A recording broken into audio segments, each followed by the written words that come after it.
Hello दोस्तों, स्वागत है आप सभी का मेरे यूट्यूब चैनल एवरेज एस्पिरेंट्स पर। उम्मीद करता हूँ आप सभी अच्छे होंगे और अपनी तैयारी में मस्त होंगे।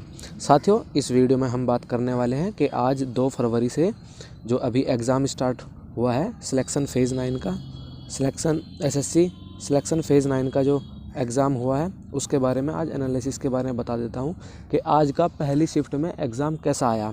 तो चलिए इसी बात के साथ हम वीडियो को आगे शुरू करते हैं और एक एक सेक्शन को मैं आपको थोड़ा सा जल्दी बता देता हूं कि क्या क्या आपको अब क्विक रिवीजन कर लेना है।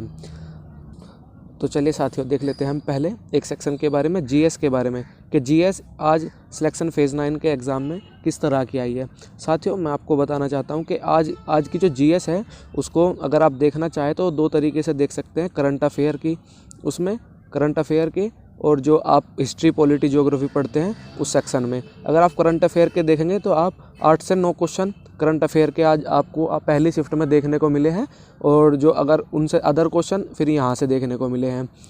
हिस्ट्री, पॉलिटी, ज्योग्राफी से 15 से 16 क्वेश्चन यहाँ से देखने को मिले हैं। लेकिन करंट अफेयर कहाँ से कहाँ तक पूछा गया? करंट अफेयर आपका जो लास्ट 6 मंथ का अगर आप तैयार कर लेते हैं तो आपको करंट अफेयर बहुत होगा। यानी इस पहली शिफ्ट में जनवरी से भी क्वेश्चन थे, 2022 की जनवरी से भी क्वेश्चन थे। यानी अब से पीछे 6 महीने का आप तैयार कर लेना, उसमें से भी आपका करंट अफेयर का तो आपका हो जाएगा। लेकिन जो ये 15 क्वेश्चन थे, इन 15 क्वेश्चन में हिस्ट्री पूछी गई थी, पॉलिटी, ज्योग्राफी और इकोनॉमिक्स। साथियों, जो इकोनॉमिक्स के थे वे 3 से 4 क्वेश्चन इकोनॉमिक्स के थे पहली शिफ्ट में, और जो हिस्ट्री के थे 3 से 4 ही क्वेश्चन हिस्ट्री के थे और 2 से 3 क्वेश्चन पॉलिटी के थे, जहाँ तक मुझे याद है।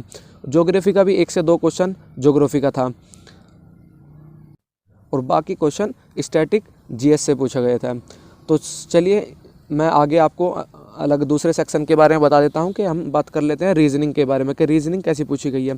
साथियों, एसएससी में जो अभी तक प्रीवियस में पूछी जा रही है वैसी सेम ही रीजनिंग पूछी गई है, बस थोड़ा सा कुछ क्वेश्चन बढ़े हैं। जैसे कि सिटिंग अरेंजमेंट के आज 3 क्वेश्चन थे, 3 से 4 क्वेश्चन।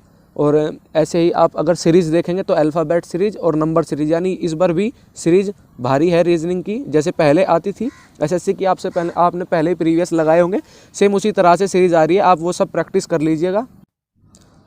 3 से 4 क्वेश्चन है सीरीज़ के जो थोड़े अच्छे आ रहे हैं, और बाकी 3 क्वेश्चन थे इस वाली पहली वाली शिफ्ट में सिटिंग अरेंजमेंट से थे।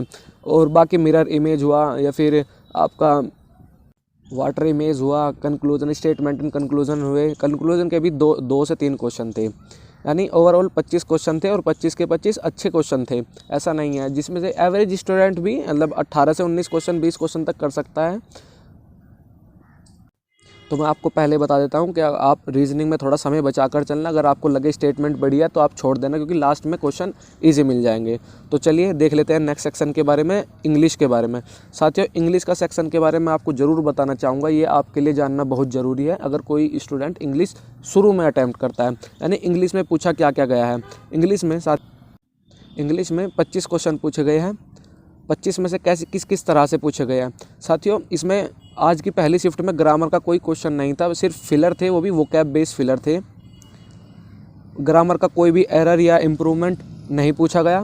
फिर सेकंड में पूछा गया कि इसमें एक क्लोज टेस्ट था भाई, और दूसरा एक कॉम्प्रिहेंशन था, यानी एक पैसेज था। यानी इंग्लिश के इस पेपर में एक क्लोज टेस्ट और एक पैसेज, यानी ये दोनों चीज़ पूछी गई है। और तीसरा फिर सिनोनियम, एंटोनियम, ईडियम, वन वर्ड्स और स्पेलिंग, यानी फिर बाकी ये वाला वोकैब वाला सेक्शन था। यानी ग्रामर तो इसमें शायद मुझे देखने को नहीं मिला। और नेक्स्ट सेक्शन की हम बात कर लेते हैं मैथ सेक्शन के बारे में, कि भाई मैथ सेक्शन कैसा था, इस बार भी क्या कैलकुलेटिव था या आसान था। साथियों, मैं आपको बताना चाहता हूँ कि मैथ सेक्शन सेम प्रीवियस की तरह ही है, ऐसा कुछ घबराने वाली बात नहीं है। बस थोड़ा सा जो कैलकुलेटिव आता है वही है। आप 20 से 22 क्वेश्चन हर कोई स्टूडेंट कर लेगा। बस कोशिश कीजिएगा आप अपना समय बचा सके, क्योंकि इंग्लिश में इनमें एक क्लोज टेस्ट और एक पैसेज आने की वजह से थोड़ा समय ज़्यादा लग रहा है। और थोड़ा रीजनिंग में भी आप समय बचा लीजिएगा। बाकी और तो शायद मुझे नहीं लगता आपको बताने के लिए मेरे पास कुछ है। और हाँ साथियों, एक इम्पोर्टेंट बात मैं आप बताना चाहता हूँ कि अगर किसी भी स्टूडेंट का दिल्ली में या कहीं भी एग्ज़ाम है, उसके सेंटर से दूर है, तो पहली शिफ्ट में किसी का एग्ज़ाम है तो भाई जल्दी से निकल जाए। क्योंकि दिल्ली में आज ऐसा हुआ कि ग्रीन लाइन होती है, एक ग्रीन लाइन दिल्ली मेट्रो की, यानी वो सुबह 7:30 बजे चलती है, और जबकि एंट्री क्लोज 8:30 होती है। अगर किसी का एग्ज़ाम दूर है उसका तो एग्ज़ाम छूट जाएगा। इसलिए आप पहले से ही पता कर लें आपका जाने का रास्ता क्या होगा। अगर आपको वीडियो में दिया गया एनालिसिस अच्छा लगा है तो आप मेरे यूट्यूब चैनल से जुड़ सकते हैं। जय हिंद, जय भारत।